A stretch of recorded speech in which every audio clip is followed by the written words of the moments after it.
प्रिय छात्रों, आज मैं पुनः भारतीय साक्ष्य अधिनियम 2023 यानी बीएसए की प्रमुख धाराओं के साथ उपस्थित हो गया हूं। पहले वीडियो में मैंने अध्याय 6 तक जो प्रमुख धाराएं थी उन्हें बताया था। आज मैं बीएसए के अध्याय 7 के बाद से जो प्रमुख धाराएं हैं उस पर चर्चा करूंगा और मुझे पूरा विश्वास है कि ये आपके प्रतियोगी परीक्षाओं के लिए काफ़ी लाभप्रद साबित होगा। तो आइए शुरू करते हैं। अध्याय 7 सबूत के भार के बारे में दिया गया है। बीएसए की धारा 104 सबूत के भार के बारे में बताता है, जो इंडियन एविडेंस एक्ट की धारा 101 में दिया गया है। बीएसए की धारा 105 सबूत का भार किस पर होता है, इसे इंडियन एविडेंस एक्ट की धारा 102 में दिया गया है। बीएसए की धारा 106 विशिष्ट तथ्य के बारे में सबूत का भार, इसे इंडियन एविडेंस एक्ट की धारा 103 में दिया गया है। बीएसए की धारा 109 विशेषतः ज्ञात तथ्य को साबित करने का भार, इसे इंडियन एविडेंस एक्ट की धारा 106 में दिया गया है। बीएसए की धारा 110 उस व्यक्ति की मृत्यु साबित करने का भार जिसका 30 वर्ष के भीतर जीवित होना ज्ञात है, इंडियन एविडेंस एक्ट की धारा 107 में दिया गया है। बीएसए की धारा 111 यह साबित करने का भार कि वह व्यक्ति जिसके बारे में 7 वर्ष से कुछ सुना नहीं गया है जीवित है, इंडियन एविडेंस एक्ट की धारा 108 में दिया गया है। बीएसए की धारा 113 स्वामित्व के बारे में सबूत का भार, इंडियन एविडेंस एक्ट की धारा 110 में दिया गया था। बीएसए की धारा 116 विवाहित स्थिति के दौरान जन्म होना धर्मजत्व का निश्चयात्मक सबूत है, इंडियन एविडेंस एक्ट की धारा 112 में दिया गया था। बीएसए की धारा 117 किसी विवाहित स्त्री द्वारा आत्महत्या के दुष्प्रेरण के बारे में उपधारणा, इंडियन एविडेंस एक्ट की धारा 113 क में दिया गया था। बीएसए की धारा 118 दहेज मृत्यु के बारे में उपधारणा, इसे इंडियन एविडेंस एक्ट की धारा 113 ख में दिया गया था। बीएसए की धारा 120 बलात् संघ के लिए कतिपय अभियोजन में सम्मति के न होने की उपधारणा, इसे इंडियन एविडेंस एक्ट की धारा 114 क में दिया गया था। इसके साथ ही अध्याय 8 में जो महत्वपूर्ण धारा है वो है धारा 121। इसमें विबंध यानी डॉक्ट्रिन ऑफ एस्टोपेल दिया हुआ है, जो कि इंडियन एविडेंस एक्ट की धारा 115 में दिया गया था। अध्याय 9 की चर्चा करें तो इसमें साक्षियों के विषय में दिया हुआ है।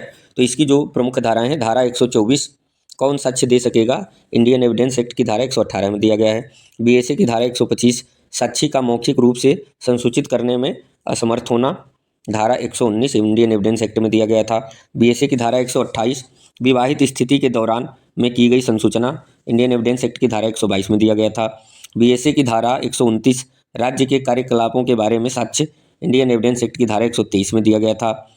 बीएसए की धारा 132 वृत्तिक सूचनाएं, इंडियन एविडेंस एक्ट की धारा 126 में दिया गया था। बीएसए की धारा 134 विधिक सलाहकारों से गोपनीय संसूचना, इंडियन एविडेंस एक्ट की धारा 129 में दिया गया था। बीएसए की धारा 138 सह अपराधी, इंडियन एविडेंस एक्ट की धारा 133 में दिया गया था। बीएसए की धारा 139 साक्षियों की संख्या के बारे में है, इसे इंडियन एविडेंस एक्ट की धारा 134 में दिया गया था। अध्याय 10 की बात करें तो साक्षियों की परीक्षा के विषय में दिया गया है। तो साक्षियों की परीक्षा के बारे में जो महत्वपूर्ण धाराएं हैं, बीएसए की धारा 140 साक्षियों के पेशकरण और उनकी परीक्षा के क्रम के बारे में है, 135 इंडियन एविडेंस एक्ट में दिया गया था। बीएसए की धारा 142 साक्षियों की परीक्षा के बारे में, जो इंडियन एविडेंस एक्ट की धारा 137 में दिया गया था।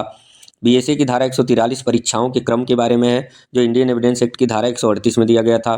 बीएसए की धारा 144 किसी दस्तावेज को पेश करने के लिए बुलाए गए व्यक्ति की प्रतिरक्षा, इसे इंडियन एविडेंस एक्ट की धारा 139 में दिया गया था। बीएसए की धारा 145 सील का साक्ष्य देने वाले साक्षी, इसे इंडियन एविडेंस एक्ट की धारा 140 में दिया गया था।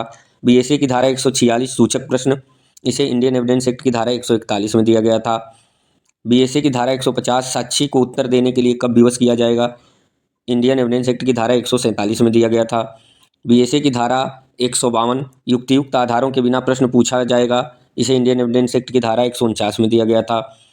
बीएसए की धारा 154 अशिष्ट एवं कलंकात्मक प्रश्न पूछा जाना, इसे इंडियन एविडेंस एक्ट की धारा 151 में दिया गया था। बीएसए की धारा 155 अपमानित या क्षुब्ध करने के लिए आशयित प्रश्न, इसे इंडियन एविडेंस एक्ट की धारा 152 में दिया गया था। बीएसए की धारा 157 पक्षकार द्वारा अपने ही साक्षी से प्रश्न किया जाना, इसे इंडियन एविडेंस एक्ट की धारा 154 में दिया गया था। बीएसए की धारा 158 साक्षी की विश्वसनीयता पर अधिक्षेप, इसे इंडियन एविडेंस एक्ट की धारा 155 में दिया गया था। बीएसए की धारा 162 स्मृति ताजी करना, इसे इंडियन एविडेंस एक्ट की धारा 159 में दिया गया था। इसके साथ ही अध्याय 11 साक्ष्य के अनुचित ग्रहण और अग्रहण के विषय में है।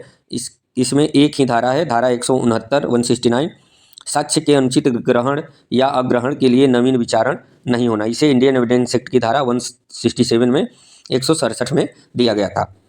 अध्याय 12 निरसन एवं व्यावृत्ति के बारे में दिया गया है और यही इंडियन एविडेंस बीएसए भारतीय साक्ष्य अधिनियम जो है वो समाप्त हो जाता है। और मुझे पूरा विश्वास है कि आप लोगों को ये समझ में आया होगा और इसका लाभ आप लोग आने वाली परीक्षाओं में उठाएंगे। धन्यवाद, नमस्कार।